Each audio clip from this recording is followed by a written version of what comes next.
Level 1, the mass harvest. You get the text at 2:17 p.m. on a Wednesday. You weren't expecting anything, you weren't worried about anything. Your Netflix account is fine. Your package is on its way, but the message says otherwise. And for exactly 3 seconds, something in your chest tightens. Those 3 seconds are the entire business model. This is level 1, the bottom of the pyramid, the widest net ever cast in the history of human deception. It costs almost nothing to run, and it doesn't need to work on you specifically. It doesn't need to work on most people. It needs to work on 0.01% of whoever receives it, and at the scale these operations run, that's thousands of people every single day. The infrastructure behind a mass phishing campaign is cheaper than you think. A list of 10 million email addresses sells on the dark web for less than the price of a dinner out. An SMS blast to 1 million phone numbers costs a few $100s through the right channels. The fake login page that captures your credentials takes an afternoon to build if you know what you're doing, and about $12 to host. The math is simple and brutal. Send enough of them and someone clicks. Someone always clicks. What makes level 1 interesting is not the technology. The technology is almost embarrassingly basic. What makes it interesting is the psychology underneath it, the specific emotional triggers that get pulled in that 3-second window before your rational brain catches up with your nervous system. Urgency, authority, consequence. Your Netflix is suspended, your package failed delivery, your Apple ID has been locked, your bank account shows suspicious activity. Every single one of these messages is engineered to make you feel like something bad is already happening and that you are behind on stopping it. The people who click are not stupid. That framing is wrong, and it lets the rest of us feel safer than we are. The people who click are people who were tired that day, distracted that day, moving fast that day. They're people who actually were expecting a package. They're people who had just been thinking about their bank account. The scam doesn't need to manufacture your anxiety. It just needs to find it at the right moment and press on it. At level 1, the scammer is not even watching. It's automated. A bot sends the messages, a fake page captures the credentials, and software sorts through the results looking for anything valuable. Your username and password go into a database. That database gets checked against other databases. If you use the same password anywhere important, something somewhere now has access to it. You'll never know exactly when it happened or where the breach started. You'll just notice one day that something is wrong. This is the entry point. This is where the funnel begins. Most people get filtered out here because they don't click, or they click and have nothing worth taking, or they click and catch it before damage is done. But a percentage moves through. And the people at the top of this operation don't care which ones. Volume is the strategy. Volume is always the strategy at level 1.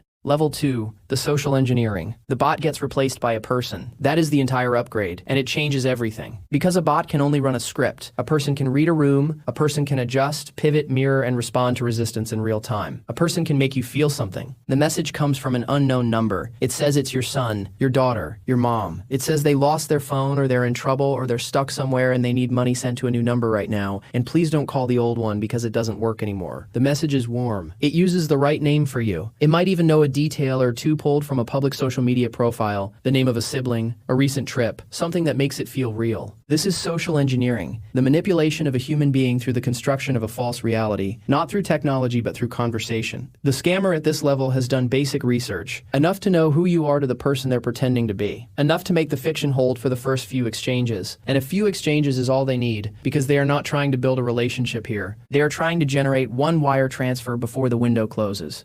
The reason this works on people who should know better is that it attacks something underneath the intellect. It attacks the bond. A parent who receives a message that their child is in danger does not run a logical verification process first. The emotional response arrives before the skeptical one, and in the time between those two responses, the scammer is asking for the money. They are moving fast because fast is the tool. Urgency is engineered specifically to collapse the gap between feeling and thinking. The phone scam variant of this targets a slightly different victim. An older person gets a call from someone claiming to be their grandchild, or a police officer, or a lawyer. The caller says there's been an accident, an arrest, a situation. They need bail money. They need it in gift cards because that's how the court processes it now. This detail, the gift cards, sounds absurd to anyone who has heard it before. But to someone in the middle of the emotional experience the caller has constructed, it is just a logistical instruction coming from an authority figure who knows things they don't. The tell at this level is always the same. Urgency combined with a request to bypass normal communication channels. Don't call the old number. Don't tell anyone else yet. Handle it quietly and quickly. This is not how real emergencies work. Real emergencies involve more people, not fewer. The isolation is the mechanism. The moment someone says don't tell anyone, that is the moment to tell everyone. Level 3, the false authority. The scam gets a uniform, not a literal one, a psychological one. The caller identifies themselves as an agent of something official: the IRS, the Social Security Administration, the FBI, Customs and Border Protection, Medicare. The name changes, but the structure is identical every time. Your identity has been compromised. Your social security number has been found at a crime scene. There is a warrant for your arrest. You need to act now to protect yourself, and cooperating immediately is the only way to resolve this. What Level 3 understands that Level 2 doesn't need to is that most people have a deeply conditioned response to institutional authority. Not fear exactly, though fear is part of it. More like a reflex to comply, to not cause trouble, to be seen as a cooperative citizen. The scammer at this level is not exploiting greed or love. They are exploiting civic virtue. They have turned your good instincts into a vulnerability. The conversation is usually long, longer than you'd expect. The scammer walks you through a process. There are case numbers. There are legal terms used just correctly enough to sound real. There are supervisors who get transferred to, and authority figures layered on top of authority figures. The complexity is deliberate. The more elaborate the fiction, the more real it feels. Nobody builds a fake bureaucracy this detailed just to scam someone, your brain says. Except they do. The ask, when it comes, is always framed as protection. You need to move your money into a secure government account while the investigation clears your name. You need to purchase gift cards and provide the codes as a form of identity verification. You need to stay on the phone and not contact anyone because the case is sensitive and outside communication could compromise the investigation. The victim at this level is not naive. They are often educated, employed, and perfectly capable of identifying a scam in the abstract. What the scammer has done is remove the abstract. They have made the situation feel specific and immediate and personal in a way that overrides the general knowledge the victim has. You know scams exist. You do not yet believe you are in one. That gap is where Level 3 lives. Level 4, the long game.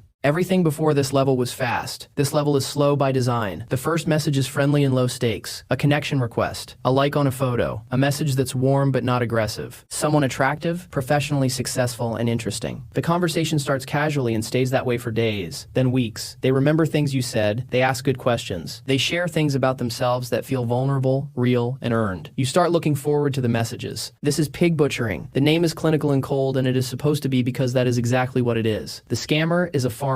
You are livestock. The relationship they are building is not a relationship. It is a fattening process designed to maximize what can be extracted when the time comes. Weeks pass before money is mentioned. When it comes up, it is casual, almost an afterthought. They have been doing well with a particular cryptocurrency platform that a cousin introduced them to. They show you screenshots. Impressive returns. They are not pushing you to join. They seem almost reluctant to share it, not wanting to seem like they're bragging. This reverse pressure is intentional. They make you ask to be included. You put in a small amount. The platform is convincing. There is a real interface, real-looking charts, a support chat that responds professionally. Your balance grows, you screenshot it, you put in more. Your balance grows faster. The scammer might even let you withdraw a small amount early, just enough to confirm the thing is real, just enough to break down the last layer of your skepticism. Then they suggest a bigger position, a once-in-a-lifetime window. You put in everything. The withdrawal request fails. There is a tax that must be paid before funds can be released. You pay it. There is a compliance fee. You pay it. Then the app stops loading. The profile that had been messaging you every day for 4 months is gone. The support chat is gone and the money is gone. The reason this scam destroys people in a way that Level 1 and Level 2 don't is that it takes the money and the relationship at the same time. The financial loss is real. The grief underneath it is also real because the person being mourned never existed. And that specific cruelty loving something that was manufactured to be loved and then discarded is something that doesn't resolve quickly or cleanly. Level 5, the institutional illusion.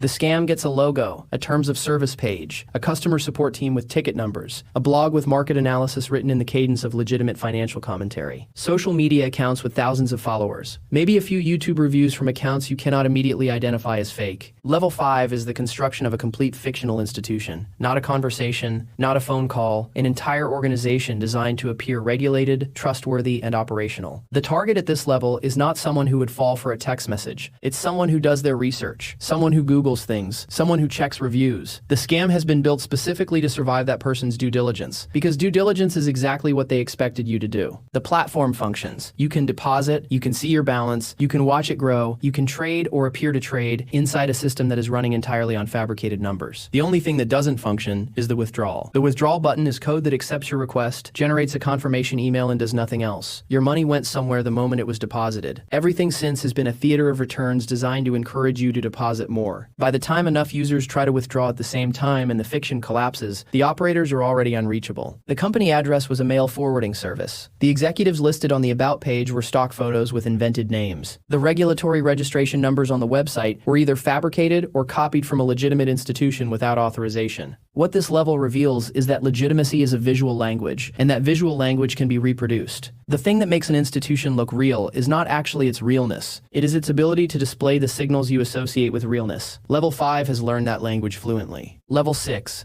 The Affinity Trap. The scammer is already in the room. They go to your church, they sit on the same alumni board, they belong to the same country club, the same professional association, the same community organization that you have trusted for years. They are not outsiders who found you. They are an insider who was always there, or who worked their way in specifically because of what access to this room is worth. The pitch when it comes does not feel like a pitch. It feels like a favor, a private opportunity that they're sharing because they respect you, because you're someone who would understand it, and because not everyone gets access to this kind of return. The trust you have in the community transfers to the individual without you examining the transfer. That is the mechanism. Your vetting process runs on the institution's credibility, not the person's. Bernie Madoff did not cold call strangers. He built and maintained proximity to specific communities for decades before the fraud reached its full scale. His victims were not careless. They were operating rationally inside a system where the social proof had been manufactured over an extraordinary length of time. The scam was not his pitch. The scam was his entire presence, his entire history in those rooms, used as collateral for the ask. At level 6, the financial loss and the social devastation arrive together. The person who took your money is someone you introduced to your friends, someone your family trusted. The fraud spreads through the community precisely because trust spreads through it. And the aftermath is not just financial ruin, it is the dismantling of a social fabric that had real value independent of the money. Level 7, the Offshore Shell Game.